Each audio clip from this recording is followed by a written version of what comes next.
हरे कृष्णा कृष्ण कृष्ण हरे हरे, हरे राम राम राम हरे हरे। हरे Krishna friends, Radhe Radhe, शुभ सकाल सबाइके। केमन आछो तोमरा सबाई?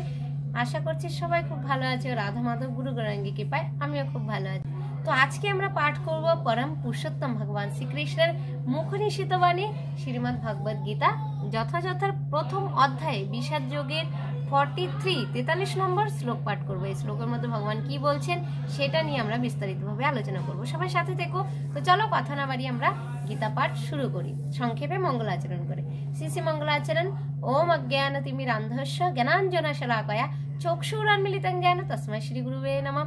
श्री चैतन्य मनोभीष्टं स्थापितं येन भूतले स्वयं रूपं कदा मह ददाति स्वपदान्तिकं। वन्दे अहं श्री गुरु श्रीयुतपदकमलं श्री गुरु वैष्णवांश्च श्री रूपं साग्रजातं सहगण रघुनाथ निवतं तं सजीवं साद्वैतं सावधूतं परिजन सहितं कृष्ण चैतन्य देवं श्री राधा कृष्ण पादान सहगण रघुनाथ निवतं तं सजीवं साद्वैतं सावधूतं परिजन सहितं कृष्ण चैतन्य देवं श्री राधा कृष्ण पादान सहगण ललिता श्री विशाखा निवतंश्च। नामयं विष्णुपादाय कृष्ण पृष्ठाय भूतले श्रीमते भक्तिवेदांत स्वामिनिति नामिने। नमस्ते सरस्वती देवे गौरवाणी प्रचारिणे निर्विशेष शून्यवादी पाश्चात्य देशतारिणे। वाञ्छा कल्पतरुभ्यश्च कृपा सिन्धुभ्येव च पतितानां पावनेभ्यो वैष्णवेभ्यो नमो नमः। नामो महावदनाय कृष्ण प्रेम पदायते कृष्णाय कृष्ण चैतन्य नाम्ने गौरतिष्ये नमः। हे कृष्ण करुणा सिंधु दीनबंधु जगत्पते गोपेश गोपिकाकांत राधाकांत नमस्ते। तप्त कांचन गौरांगी राधे वृंदावनेश्वरी वृषभानुसुते देवी प्रणमामि हरि प्रिय नीलाचल निवासाय नित्याय परमात्मने बलभद्र सुभद्राभं जगन्नाथाय नमः। ओम वृंदाय तुलसी देवाय प्रियाय केशवास्य कृष्ण भक्ति पद देवी सत्यवते नमो नमः। जय श्री कृष्ण चैतन्य प्रभु नित्यानंद श्री अद्वैत गदाधर शिवासादि गौर भक्त वृंदा। हरे कृष्ण कृष्ण कृष्ण हरे हरे, हरे राम राम राम हरे हरे। जय श्री मंगलाचरण की जय। निताई गौर प्रेमानंद हरि बोल। ओम नमः भगवते वासुदेवाय, ओम नमः भगवते वासुदेवाय, ओम नमः भगवते वासुदेवाय। नारायणं नमस्कृतं नरं चैव नरोत्तमं देवीं सरस्वतीं व्यासं ततो जयमुदीरयेत्। नष्टप्रायेषु अभद्रेषु नित्यं भागवत सेवया भगवते उत्तम श्लोके भक्तिर्भवति न हिष्टुकी। कृष्णाय वासुदेवाय देवकी नंदनाय च नंद गोपकुमाराय गोविंदाय नमो नमः। श्रीमद् भगवद गीता যথাযথ।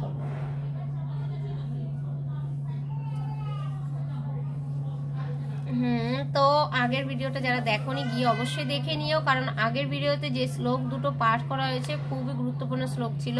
সেই শ্লোকের মাধ্যমে আমরা জানতে পেরেছি যে পিতৃপুরুষদের আত্মাদের শান্তির জন্য ওদের পিণ্ডদান কেন করা উচিত, আর এটা কি সবার করা উচিত, যারা কৃষ্ণ ভক্ত তারা কি করবে, তাদের জন্য কি এটা প্রযোজ্য, সেটা কিন্তু ভিডিওটা তোমরা না দেখলে বুঝতে পারবে না। অবশ্যই আগের ভিডিওটা কিন্তু গিয়ে দেখে নেবে।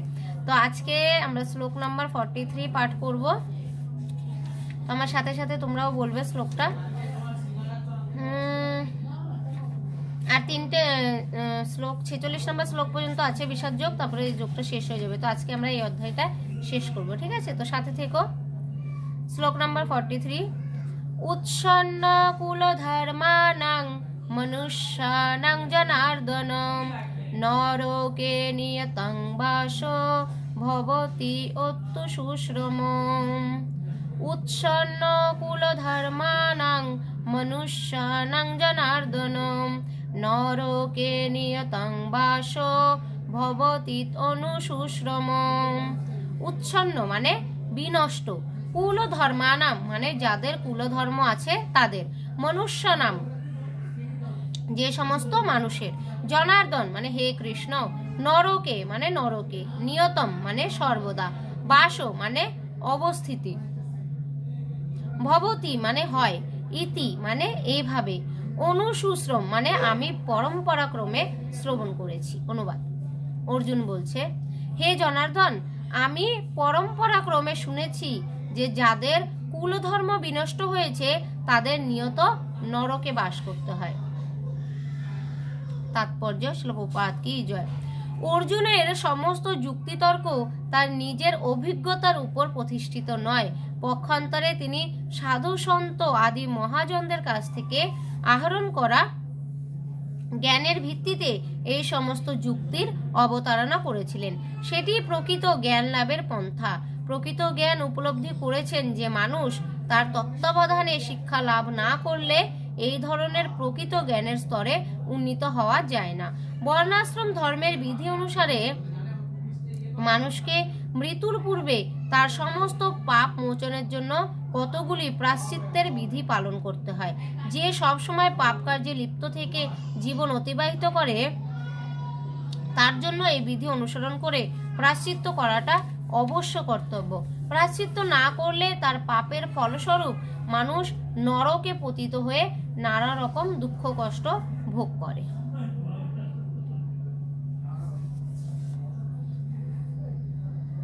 পরবর্তী শ্লোক নম্বর 44। অহোবত মহৎ পাপং কর্তুং ব্যবসিতা বয়ম যদ রাজ্য সুখ লোভেন হন্তুং স্বজনমুদ্যতা। অহোবত মহৎ পাপং কর্তুং ব্যবসিতা বয়ম যদ রাজ্য সুখ লোভেন হন্তুং স্বজনমুদ্যতা। অহো মানে হায়, বত মানে কি আশ্চর্য, মহৎ মানে মহা, পাপম মানে পাপ, কর্তুম মানে করতে, ব্যবসিতা মানে সংকল্পবদ্ধ, বয়ম মানে আমরা, যত মানে যেহেতু, রাজ্য সুখ লোভেন মানে রাজ্য সুখের লোভে, হন্তুম মানে হত্যা করতে,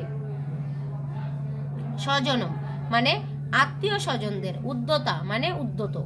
অনুবাদ: হায় কি আশ্চর্যের বিষয় যে আমরা রাজ্য সুখের লোভে স্বজনদের হত্যা করতে উদ্যত হয়ে মহা পাপ কর্মে সংকল্পবদ্ধ হয়েছি। তাৎপর্য: শিলপ্রপাত কি জয়। স্বার্থ সিদ্ধির জন্য মানুষকে ভ্রাতা, মাতা বা পিতাকে হত্যা করতে দেখা যায়। পৃথিবীর ইতিহাসে এর অনেক নজির আছে, কিন্তু ভগবত ভক্ত অর্জুন সদা সর্বদা নৈতিক কর্তব্য অকর্তব্যের বিষয়ে সচেতন, তাই তিনি এই ধরনের কার্যকলাপ থেকে বিরত থাকাই শ্রেয় বলে মনে করেছেন। পরবর্তী শ্লোক: যদি মাম প্রীতিকারম শস্ত্রং শস্ত্রপানয় ধ্রাতরাষ্ট্ররণে হন্নুস তন্মে ক্ষেমন্তরং ভবেৎ। যদি মাম প্রীতিকারম শস্ত্রং শস্ত্রপানয় ধ্রাতরাষ্ট্ররণে হন্নু তন্মে ক্ষেমতরং ভবেৎ। যদি মানে যদি, মাম মানে আমাকে, অপ্রতিকারম মানে প্রতিরোধ রহিত, অশস্ত্রম মানে নিরস্ত্র, শস্ত্রপানয় মানে শস্ত্রধারী, ধ্রাতরাষ্ট্র মানে ধৃতরাষ্ট্রের পুত্রেরা, রণে মানে রণক্ষেত্রে, হন্যু মানে হত্যা করে, তৎ মানে তবে, মে আমার, ক্ষেমতরম মানে অধিকতর মঙ্গল, ভবেৎ মানে হবে। অনুবাদ: প্রতিরোধ রহিত ও নিরস্ত্র অবস্থায় আমাকে যদি শস্ত্রধারী ধৃতরাষ্ট্রের পুত্রেরা যুদ্ধে বধ করে তাহলে আমার অধিকতর মঙ্গলই হবে। তাৎপর্য: শিলপ্রপাত কি জয়। ক্ষত্রিয় রণনীতি অনুসারে নিয়ম হলো শত্রু যদি নিরস্ত্র হয় বা যুদ্ধে অনিচ্ছুক হয় তবে তাকে আক্রমণ করা যাবে না। কিন্তু অর্জুন স্থির করলেন যে এই রকম বিপজ্জনক অবস্থায় তার শত্রুরা যদি তাকে আক্রমণও করে তবুও তিনি যুদ্ধ করবেন না। তিনি বিবেচনা করলেন না যে শত্রুপক্ষ যুদ্ধ করতে কতটা আগ্রহী ছিল। অর্জুনের এই ধরনের আচরণ ভগবত ভক্ত উচ্চিত কোমল হৃদয় বৃত্তির পরিচয়। পরবর্তী শ্লোক: সঞ্জয় উবাচ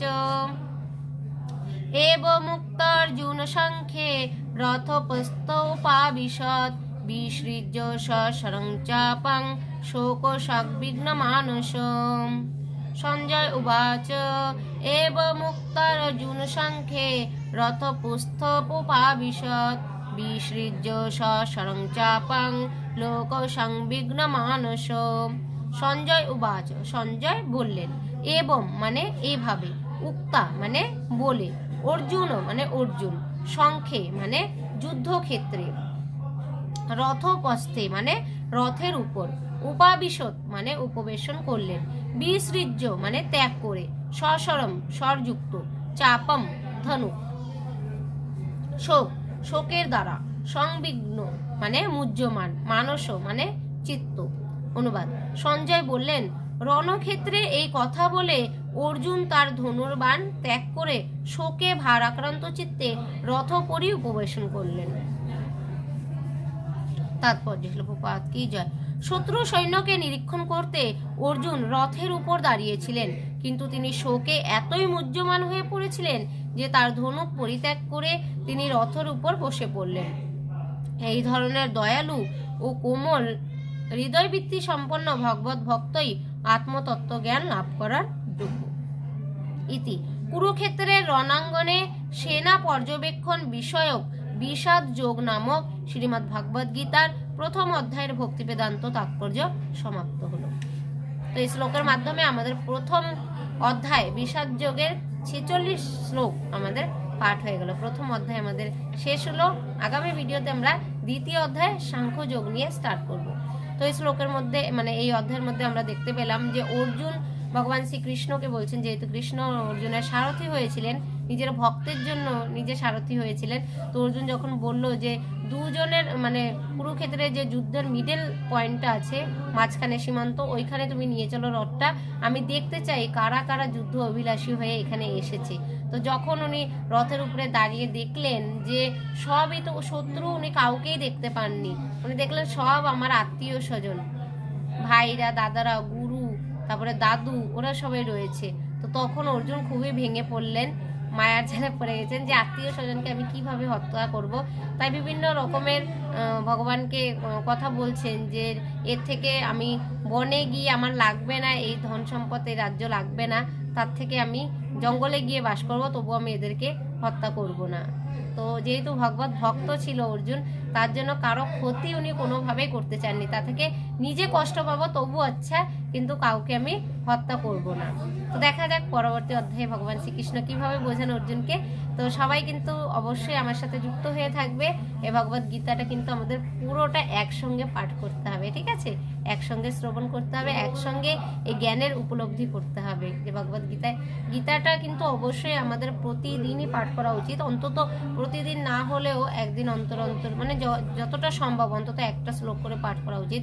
কারণ এটা হচ্ছে আমাদের জীবনের আইন। এটা পড়লে আমরা বুঝতে পারবো আমাদের জীবনে আমাদের কিভাবে চলা উচিত, কোন কাজগুলো করা উচিত, কোনগুলো করা উচিত না, কিভাবে ভগবানের সেবা করা উচিত। ভগবানের দেওয়া এই আইন, তো এই আইনগুলো যদি আমরা না জানতে পারি তাহলে আইনগুলো কি করে মানবো, তাই না? আর আইন মানে না চললে, তাহলে যেমন সরকারের আইন ভঙ্গ করলে শাস্তি হয়, তেমনি এই আইন ভঙ্গ করলে, ভগবানের আইন ভঙ্গ করলে আমাদের তো শাস্তি পেতেই হবে। তার জন্য এই আইনের সম্বন্ধে জানার জন্য আমাদের ভগবত গীতা যথাযথ অবশ্যই পাঠ করা উচিত। অর্জুন কিন্তু সব জানতেন, শুধুমাত্র আমাদেরকে জানানোর জন্য উনি ভগবান শ্রীকৃষ্ণের কাছে নানা রকমের প্রশ্ন করেছেন, তাই না? আমাদের মঙ্গলের জন্য। তাও যদি আমরা এই সুযোগটা না নেই তাহলে তো আর কি বলবো, আমাদের আরো অধপতিত হতে হবে, তাই না? তো যাই হোক, তো ওম নমো ভগবতে বাসুদেবায়, ওম নমো ভগবতে বাসুদেবায়, ওম নমো ভগবতে বাসুদেবায়। জয় শ্রীমদ্ ভাগবত গীতা যথাযথ পাঠ কি জয় নিতাই গৌর প্রেমানন্দ হরি বল। তো শ্লোকটা পাঠ করে কেমন লাগলো সেটা কিন্তু অবশ্যই জানাবে কমেন্ট করে, আর কোথাও কোনো ডাউট থাকলে অবশ্যই কমেন্টে বলবে। তো আজকের ভিডিও এখানে শেষ করছি। সবাই ভালো থাকবে, সুস্থ থাকবে, কৃষ্ণ ভাবনাময় হয়ে থাকবে। Hare Krishna Krishna Krishna Hare Hare, Hare Ram Ram Ram Hare Hare. Chant Hare Krishna mahamantra and be happy. Hare Krishna, Radhe Radhe.